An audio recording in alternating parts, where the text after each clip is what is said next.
Hello and welcome back to my Let's Challenge of Final Fantasy XIII. In the last episode, we finally finished the Mahabharata of Terra, as far as we can do here in Chapter 11, and now we are here in Sulia Springs, beautiful Sulia Springs with the beautiful calming music, and we are ready to try and finish off this area, hopefully, and make our way up towards the next area, called Taijin's Tower.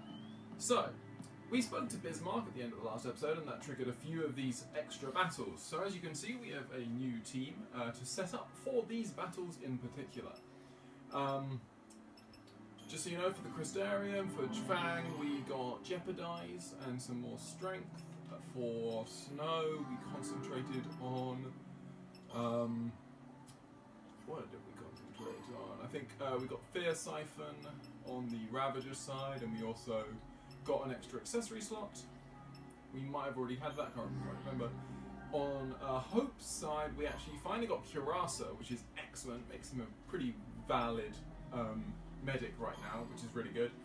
And also took us along for Dispelga, but also grabbed Blizzaga and Firaga, which may well come into play in the next battle, although I think it's far more Fundaga than those two. I'm pretty sure here in Sulia most of the enemies are water elemental and therefore are weak to electricity. And just so you know, our paradigms for the moment are, as you can see, we have Relentless Assault, Matador, Premeditation, Strategic Warfare, Scouting Party, and Solidarity. You can see a lot of Sentinels in that. Pretty much need the Sentinels, especially in battles like this, and Snow is easily the best Sentinel, so if we're going to have anyone, we're going to have him. We really don't need double Sentinel, you only really need double Sentinel if there's an attack that's absolutely going to wipe you out and you really need to sort of recover from it. So yeah, that is it, and we're going to see how these battles go. They're going to be pretty tough, but hopefully our experience with the previous stuff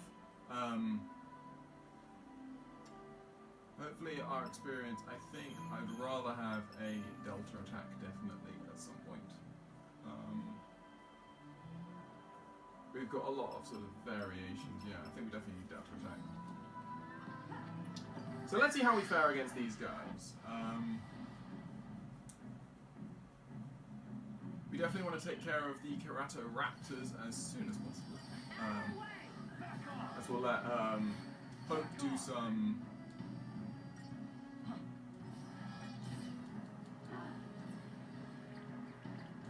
Annoyingly, we didn't quite get that that daze in just out of time, unfortunately. But there we go. Veil is going to be very important throughout this battle, I'm sure.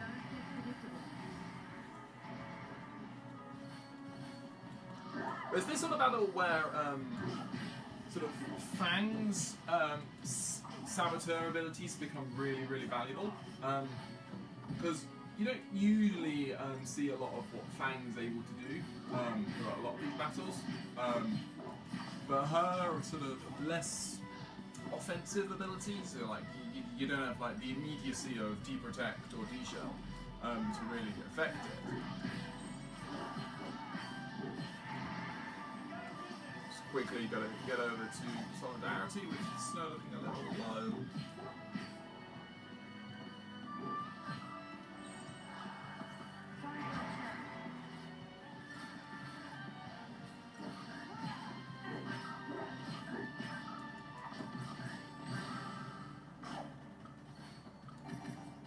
We definitely want to start blitzing.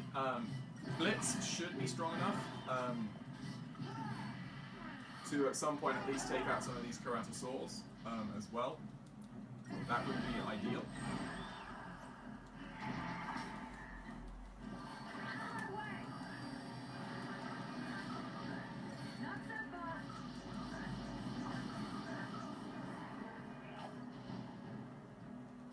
We're only going to do this for a couple of turns.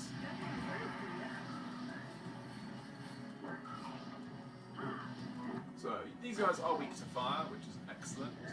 Means that we're definitely going to keep, hopefully, with the Karatosaurs for a little while.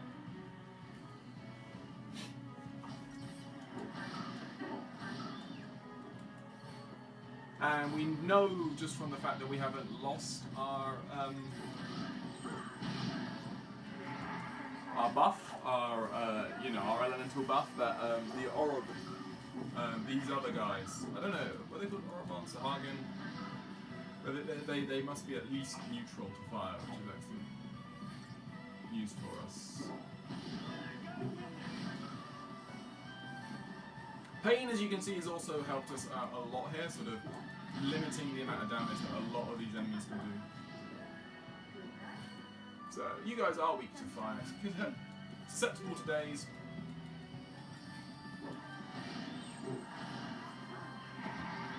This is risky just for a few turns, though.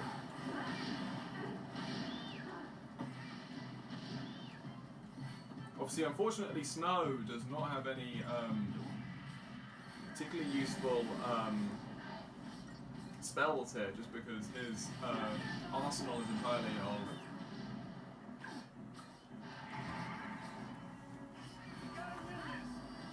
see, that Protect is coming in incredibly helpful throughout the battle.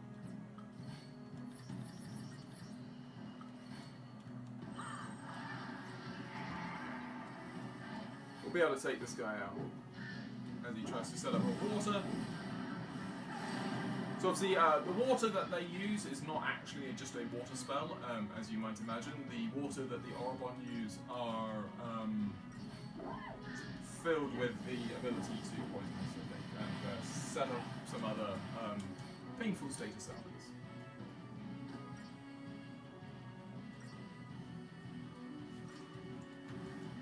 But thankfully, once they're staggered, these guys we can easily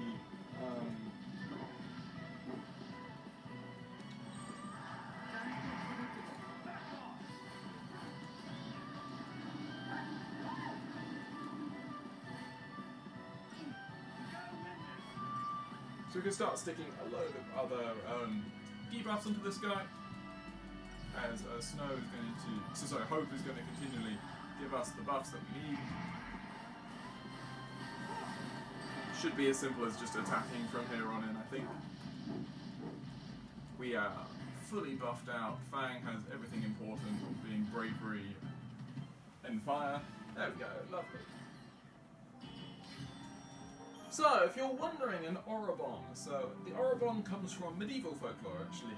It's a sea monster which has the body of a scaly fish, but the head of a monk, which is rather interesting.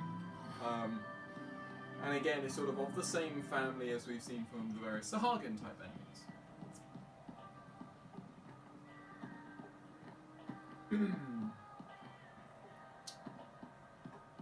So, now that we've done that, what we're going to do is we have our second battle. As you can see, it is just a weaker version of the previous one, with 2 Orobon this time and 2 Karatasaur.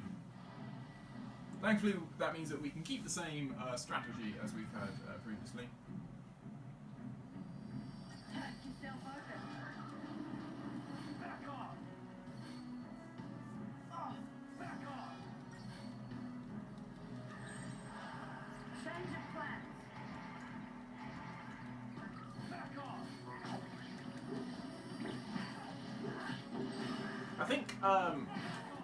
I think it's pretty clear that Protect is vital in this battle, just as a whole.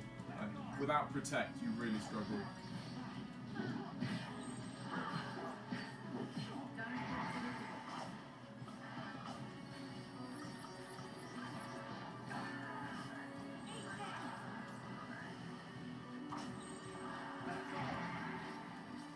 If we can finish this guy off before... No, we're not going to be able to, unfortunately, but... Oh, maybe. Nah, Smite does a nice amount of damage, but nowhere near enough to actually take out the Karataraptor. But our debuffs should definitely help us out in terms of just dealing a lot of damage. There we go.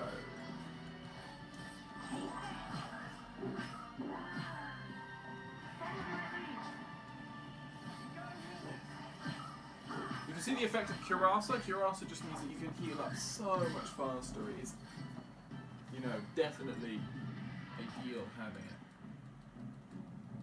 I think we do still want to get Veil up.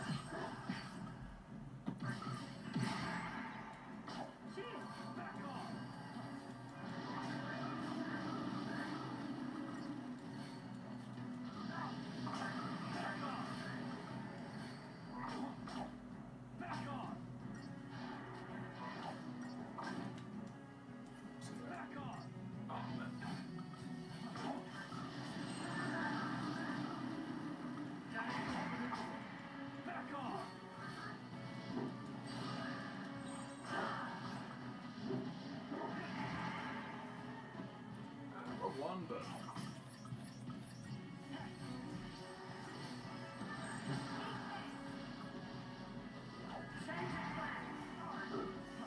it's actually worked out okay for us then. Ceratosaurs should not be too much of a problem.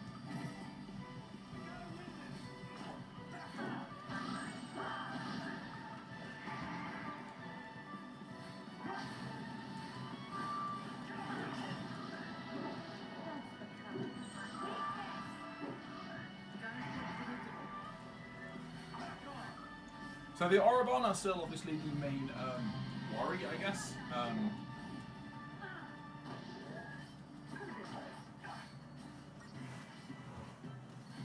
But definitely, with these sort of battles, you definitely want to, you know, obviously take out the Cratoraptors first. They don't have that much health.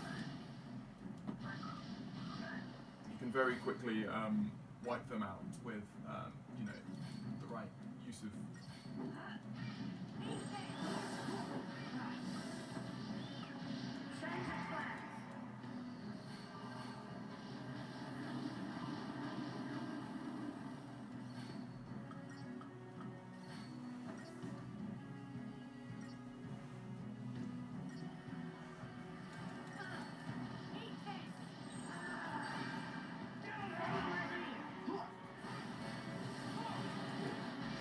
I just love when you switch to Relentless Assault, you know, having not been on it for a while, and everyone just spams a load of attacks on it. It's great.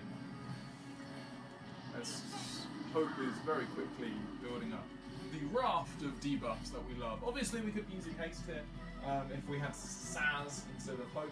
I feel like Hope, for this sort of battle where you really want... having Fang is great because Fang does so much damage. You know, no one really beats her for just pure damage output. And that means that we can take out these enemies a little bit faster, which is all important. And then Hope gives us...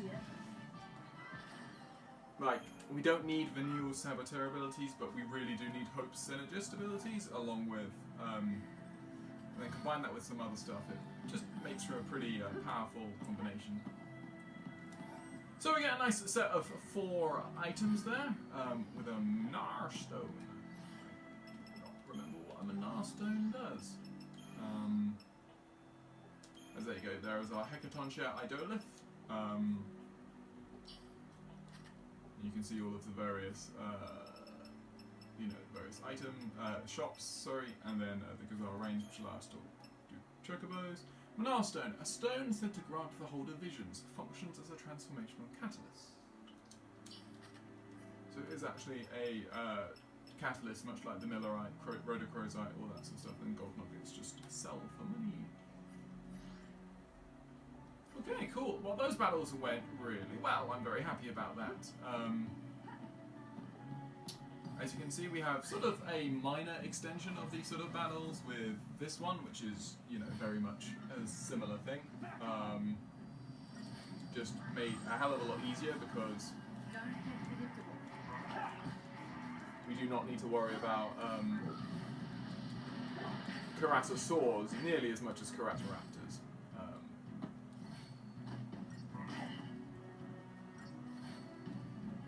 So we could be a lot more aggressive here. It's still really good having Snow around.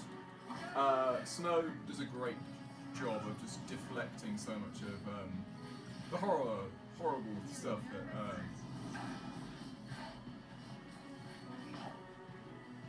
you know, these enemies want to throw our way.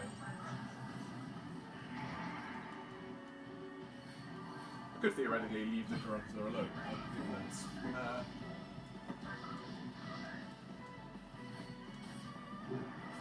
well, I was wrong actually, because these guys are obviously all weak to fire rather than electric, which is what I was expecting. They are also weak to electric, and they do absorb ice and are immune to water. So they are water elementals in some way.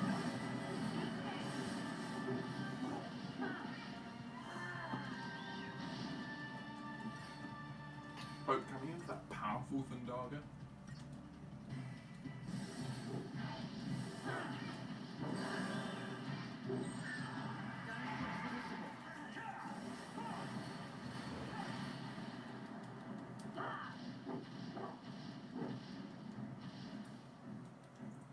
So we'll definitely get out of these particularly defensive paradigms, like you know, swap out snow. Like I can largely swap snow out for either sentinel roles for a more aggressive Ravager slash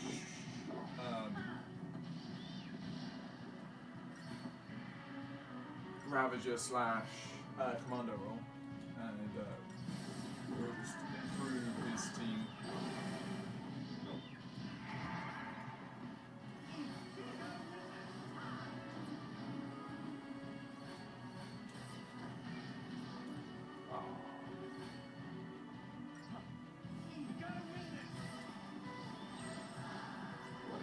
Really? None of them stuck? That's annoying. Oh well. And boom, down we go. Lovely. Yeah, so relatively low score there, just because that's a relatively easy battle and we were being particularly defensive with our paradigms. Aqua Bane Brooch. So probably going to be a similar sort of thing to other brooches and stuff like that, where you get a removal of a certain amount of stuff.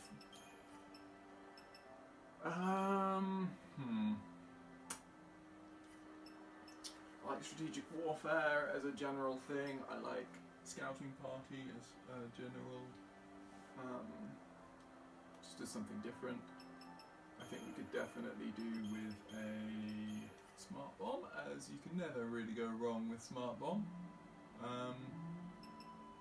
Yeah, I think that's not too bad a setup there. As we head over here, we have another battle with lots of Karata-saurs and Karata-raptors.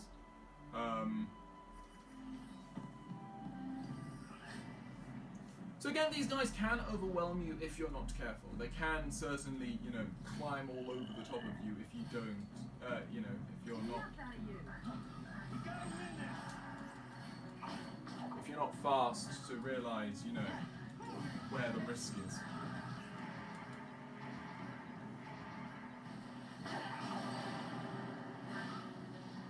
You know, already we're taking quite a lot of damage from these guys.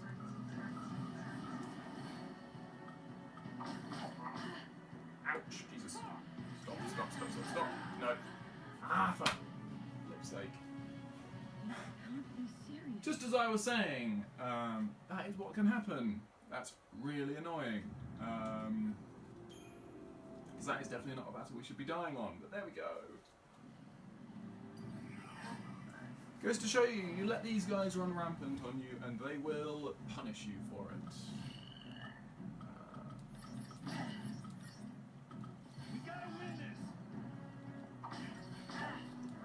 400 odd damage, which is a lot of damage.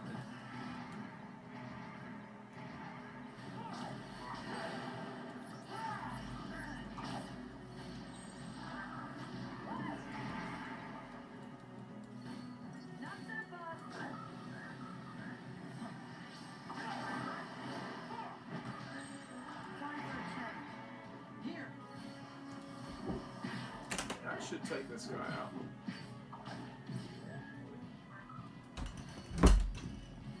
So, that's the main guy down, thank God.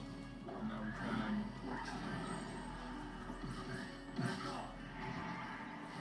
concentrate on the small guys. I mean, even these guys, you know, they do take a fair amount of damage.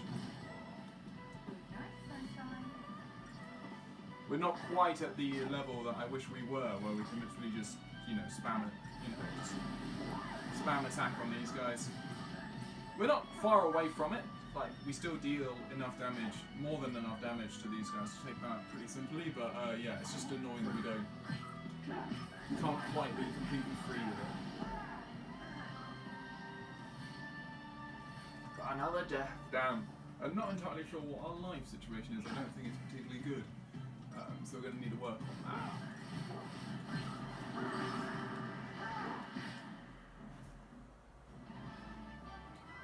Sweet.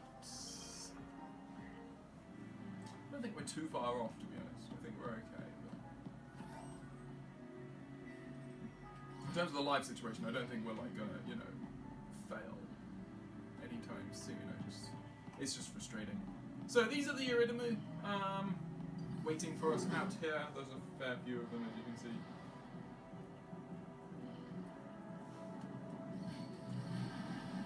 And they like poisoning us. That's not too bad, especially if we can shove bail on us. Would have been nice for you to done that to me, Hope. There we go.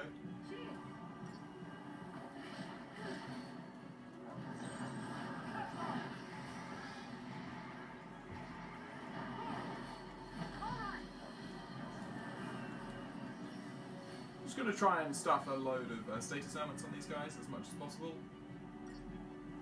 And then we can swiftly start thinking about taking these guys out. They're certainly not going to be that difficult to us, I wouldn't have thought.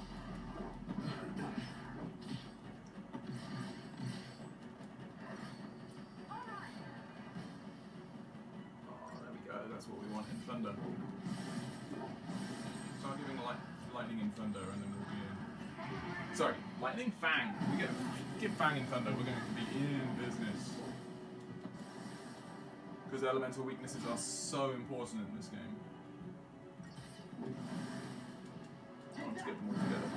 Beautiful. And there we go. Lovely, lovely, lovely. Really not difficult one.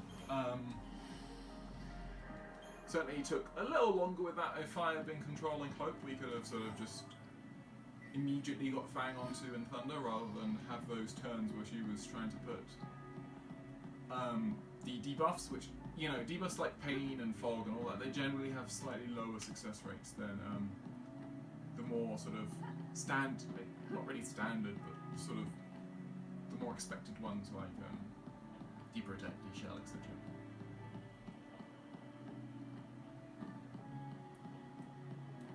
But that being said, it's much easier playing as much as I would like to be playing as Hope right now, just because I think it works very nicely. It is frustrating that because obviously he just has so little health. That is a pain. Probably should have got him down before that, but there we go. At least it's only one Karatosaur, we should be fine with only one. And we have Protect on from Hope, which is great.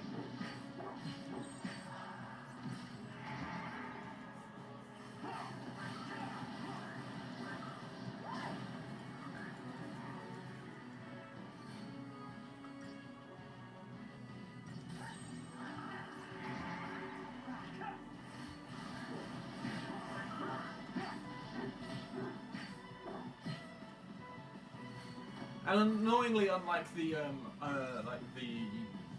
sprites, like the imps and the Wrangler and stuff like that, which obviously also summon enemies, but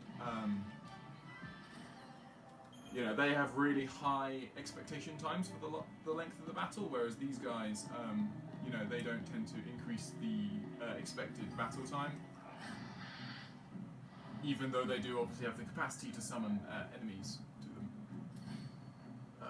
So we'll deal with the Karatosaurs first.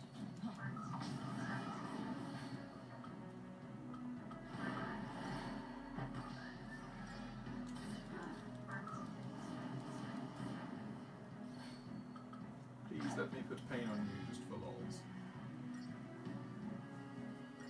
Because obviously once we put pain on them, they can actually hurt us.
Assuming immune to deprotect them? No, just none of the deprotects landed.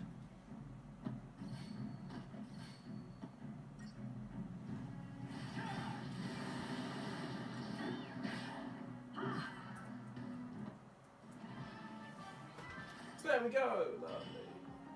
Worked out very nicely.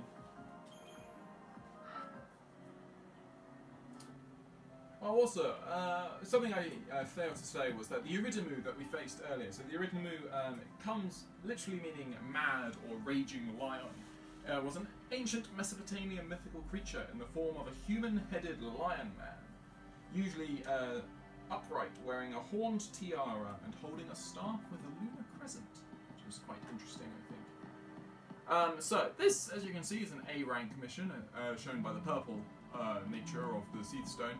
That one is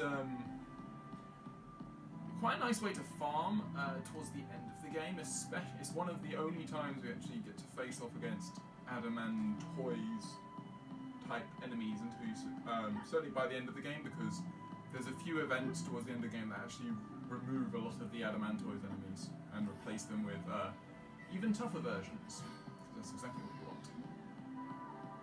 And given that grinding adamantoise is pretty much the only way you're ever going to either earn enough money for all of the max weapons, especially if you want the platinum trophy. Like, the platinum trophy in this game takes forever, because one of the trophies is for holding every item at least once. Assuming you don't miss anything, which is usually possible. I'll just let this cutscene roll. Still with us, Cocoon? I wonder what's going on up there. You figure we can stop here today? I think we're all kind of tired. I think there are different sort of variations on that particular cutscene depending on which team you have. Ah, we have actually a CG cutscene. One of the pretty ones.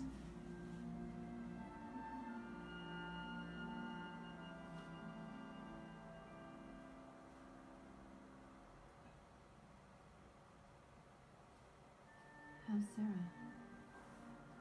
Same as we left her.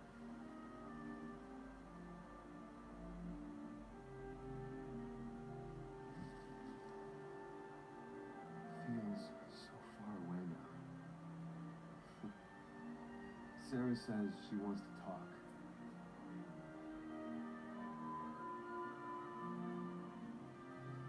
She'd probably prefer if you skipped the lectures. Hey! Once we're home, what's your plan?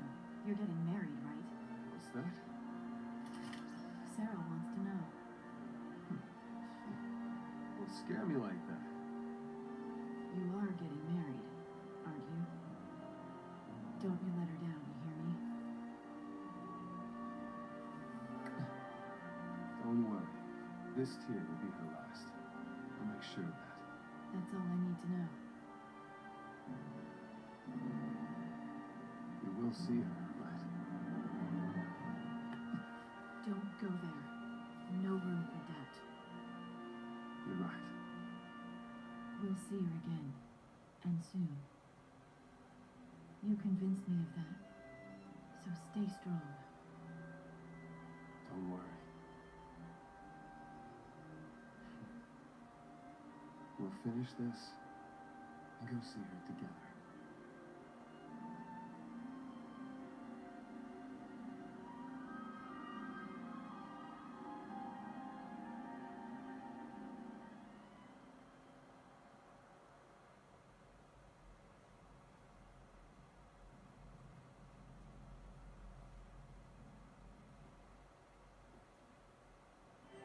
So there we go, a nice little brief cutscene here, as surrounded.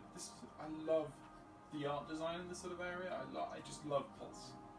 It was such a big change to everything that we'd previously seen, not only on like Cocoon, but throughout the game, and it just looks beautiful, absolutely beautiful. So there we go. A nice little sort of reminder, trying to keep you, focused on obviously what's coming next, and the main idea. Also, the lightning snow dynamic is constantly in flux. So it's really nice to see how they deal with each other and how they approach each other. And I like how lightning there, sort of like, you've convinced me of this, or your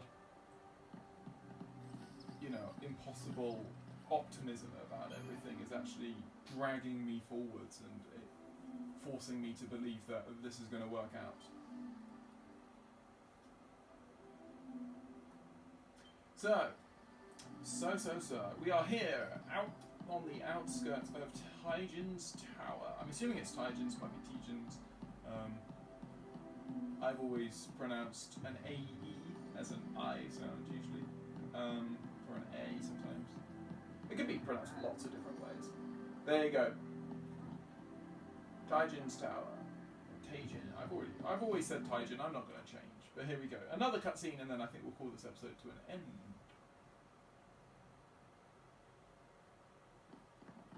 We get through there, and we'll be in Abba. You're almost home. Yep.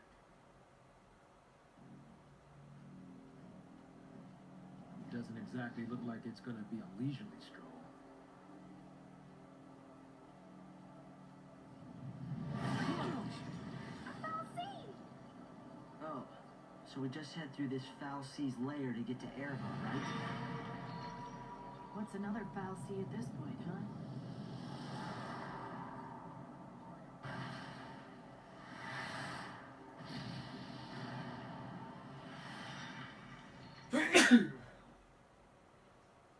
What if exactly said that was the right attitude to have? Just like, it'll be fine if we take out this foul sea. So that is Dahaka. And indeed, we have to head through Tyjon's Tower. I mean, there's obviously all of this. Why do we have to head through the tower? Why can't we go around it? Or various other things. But, does not matter. So, we have our next waystone here, our Seath Stone, which requires a goblin chieftain here in the Tyjon's Tower Palisades. And we'll just quickly do this. So, when Father told me he was leaving us, I struck him full in the face. I can still remember the look in his eye to this day, just as I'll never forget the way he picked himself up and left without a word. I found out later that he turned to crystal.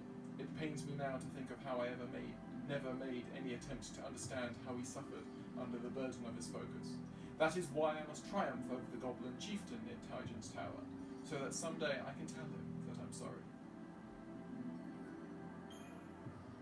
Unfortunately, obviously, the tragic thing about all of these seed stones is that they obviously all failed, because they are now stuck like this, and that goblin chieftain has remained there for God knows how many years. So, as I said, we're going to call this episode to an end here. In the next episode, we're going to head into Tyjon's Tower and begin probably the next major bit. This is obviously the next major area here in Chapter 11, and it's also the penultimate major area here in Chapter 11, which is great. As soon as we get through this area, we will be very close to finishing off Chapter 11 and finally being able to really make some good progress with the story and actually head back towards Cocoon.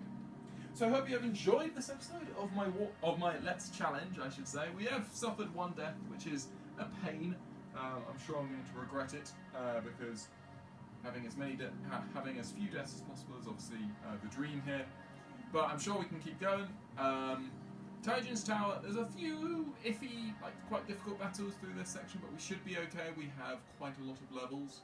I say levels, we are quite far through our quest area compared to where I normally would be, or if you didn't do the Ashes Massif, you would be a lot sort of worse off in terms of your Crystarium. So I think we're definitely in a good place here to actually continue going with it. And we'll actually have some mandatory Seath missions through, some mandatory Seath Stone missions going through Taijin's Tower, which is quite cool. But anyway, that is going to be it for this episode, as I said. I hope you have enjoyed it, and I hope you will join me on the next.